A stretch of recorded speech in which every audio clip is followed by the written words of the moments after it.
இப்படி வச்சுக்கலாம். ஒரு அது இல்லாம ஒரு குடும்பத்துல 1 கிலோ வச்சுக்கலாம் சார். ஒரு குடும்பத்துல 1 கிலோ வரை வச்சுக்கலாம்.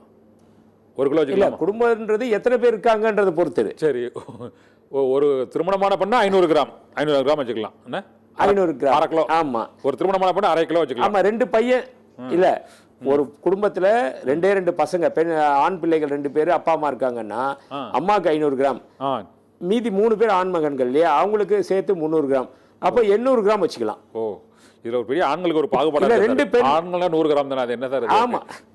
சரி. இல்ல, ஏன்னா இதுல இருந்து என்ன சொல்ல வராங்க, ஆண்களுக்கு நகையில உரிமையுடைய தேவைகள் ரொம்ப கம்மி அப்படின்ட்டு தான் அது அவங்க குறிச்சு வச்சிருக்காங்க. இதே பெண் குழந்தைங்க 2 வச்சிருக்காங்க அந்த வீட்டுலன்னா, அம்மாக்கு 500 கிராம், 2 பெண் குழந்தைகள் 500 கிராம் ஆச்சு, 250 500, அப்பாவுக்கு ஒரு 100, 1100 கிராம் வச்சுக்கலாம். ஓ, வச்சுக்கலாம். அப்போ அம்மா இருக்கா 2 பெண் குழந்தை, ஒரு அம்மா 1.5 கிலோ வச்சுக்கலாமா சார்?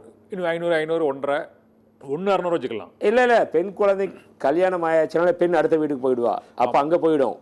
கல்யாணம் ஆகாத பெண் இந்த வீட்டுல இருந்தாங்கன்னா 2 பெண் குழந்தைங்களா இருந்தா ஒரு குழந்தைக்கு 250 கிராம், 2 பெண் குழந்தைங்களுக்கு 500 கிராம், அம்மாக்கு ஒரு 500 கிராம். ஓ, திருமணம் 1000 கிராம் வந்துருச்சு. அப்புறம் அப்பா, ஆமா, அப்பாவுக்கு ஒரு 100 கிராம், 1100 கிராம். சரி. ஆமா, அப்படி போல ஆவரேஜ் 1 கிலோ. பார் வைக்க கூடாது. பார் வைக்க கூடாது. பார் 24 கேரட் பாரா இருந்தால் உடனே அதுக்கு இந்த நகையே பாரா வச்சிருந்தா வச்சுக்கலாம். ஓ, பில் இல்லாம கூடாது. இல்ல, பில் இல்லாம வைக்க கூடாது. பில் இல்லாம வச்சிருந்தா அதை அவங்க சீஸ் பண்றதுக்கு வாய்ப்பு இருக்கு. அதுக்கு அவங்களுக்கு அதிகாரமும் இருக்கு, வருமான வரித்துறையினர். யாரு? ஆமாமா, ஏன்னா நான் வருமான வரித்துறையில ஒரு ரிஜிஸ்டர்ட் வேல்யூவரா இருக்கேன் நான். பல்வேறு இடங்களுக்கு நாங்க போயிட்டு இந்த மாதிரி சர்ச் அண்ட் இது நடக்கிறப்போ அதை பார்த்துக்கிட்டு இருப்போம். அதனால அந்த அனுபவத்துல சொல்றேன். ஸோ அப்படி அந்த 24 கேரட் பார் வித்தவுட் பில் இருந்துச்சுன்னா சீஸ் பண்ணிடுவாங்க. அதற்கு உண்டான காரணங்கள் இவங்க கூறி அதுக்கு உண்டான எல்லாமே சொல்லி பில்லை சப்மிட் பண்ணி கொண்டு வந்தா மட்டும்தான் இவங்களுக்கு வரும். இல்லைன்னா அது கவர்மெண்ட் கிட்ட ஏதாவது கஸ்டடியில் போயிடும். அதனால எப்படி முதலீடு பண்ணலாம் சொல்லுங்க சார். எப்படி முதலீடு பண்ணலாம்னு சொல்லுங்க. அதுக்கு தான் சொல்ல வரேன். அதனால பில்லோட வாங்குறதா இருந்தா 24 கேரட் கூட வாங்கி வைக்கலாம். சரி. இன்னொன்னு காயின் 24 கேரட்டுக்கு நான் உங்களுக்கு முதல்ல சொல்லிட்டேன். ரெண்டாவது coin 22 carat coin. 22 carat coin சராசரியா ஒரு பெண்ணுக்கு வீட்டுல குடும்ப தலைவிக்கு ஒரு 50 பவுனோ 100 பவுனோ தேவைக்கு ஏற்ப நகைகளா இருக்கு அப்படின்ற பட்சத்துல அவங்க எனக்கு போதும், நகை மேல இன்ட்ரெஸ்ட் இல்லை, ஆனா இன்வெஸ்ட்மெண்ட்ல எனக்கு இன்ட்ரெஸ்ட் இருக்கு, கோல்டு மேல அப்படின்னு நினைச்சாங்கன்னா காயினா வாங்கி வைக்கலாம். இல்லைன்னா நகையா வாங்கிக்கிறது தான் உசிதம். அவங்களுக்கு எங்கேயாவது போக வர வெரைட்டியா போடணும் அப்படின்னா நகையை தான் உங்களுக்கு சிம்பிள் ஆஃப் பிரஸ்டீஜ் எடுத்து காட்டும். அதனால அதுக்கு யூஸ்ஃபுல்லா இருக்கும். காயின் வாங்குறதுல என்ன ஒரு மைனஸ் நெகட்டிவ் பாயிண்ட் இருக்கு அப்படின்னு சொல்லி பார்த்தோம்னா, இவங்களுக்கு ஒரு எமர்ஜென்சி டைம் வந்துச்சு அப்படின்னா அந்த காயினை கொண்டு போய் அடகு வைக்க முடியாது. அடகு வாங்க மாட்டாங்க, காயின்ஸ் நகை தான் வாங்குவாங்களா? அடகு வாங்க மாட்டாங்க.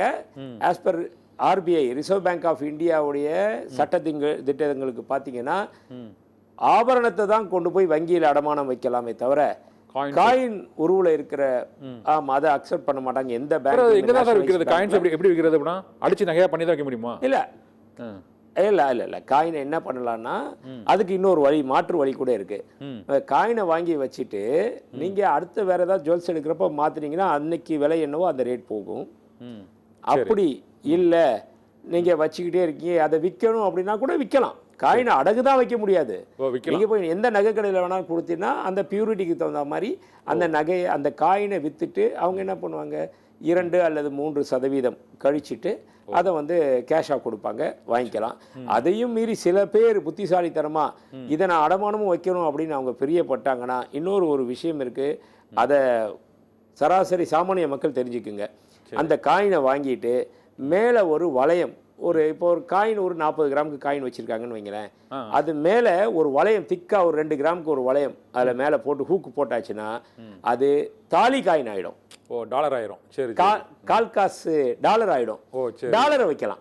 ஓ, டாலர் அடகு வைக்கலாம். அந்த ஒரு சட்டம் இருக்கு, அடகு வைக்கலாம், டாலர் அடகு வைக்கலாம். ஓ, அப்படி காயினை வாங்கிட்டு ஆமா ஹோல் போட்டு போட்டா டாலர் ஆயிடும். காயின் கிடையாது, அது பேரு டாலர்னு கொண்டு போய் அடமானம் வைக்கலாம். அந்த மாதிரி வைக்கலாம். அப்படி இல்லைன்னா ஆபரணமாக வாங்கி வச்சுக்கிறது என்னைக்குமே ஒரு இவங்க போட்டும் அனுபவிக்கலாம், சேஃப்டியும் இருக்கும். அதே டைமில் என்னைக்காவது அடமானம் வைக்கணும் அப்படின்னா கூட இமீடியட்டாக கொண்டு போய் அடமானம் வச்சு அதனுடைய தேவைகளை பூர்த்தி செய்யலாம். அந்த நமக்கு தேவைன்றது எப்படி வரும்னு சொல்ல முடியாது. ஹாஸ்பிட்டல் மட்டும்தான் அவசர தேவை கிடையாது. ஒரு ஊருக்கு வெளியூருக்கு பையனை படிக்க அனுப்பணும், இல்லை ஒரு வீடு கட்ட வரணும், இந்த மாதிரி நல்ல நல்ல விஷயங்கள் கூட பணம் தேவைப்படும் இல்லையா? அந்த மாதிரி டைமில் கூட இமீடியட்டாக யாரையும் போய் கேட்காம இந்த நகைகளை கொண்டு போய் பேங்க்கில் அடமானம் வச்சு ப்ளட்ஜ் பண்ணி காசை நம்மளுடைய தேவையை பூர்த்தி செய்யலாம்.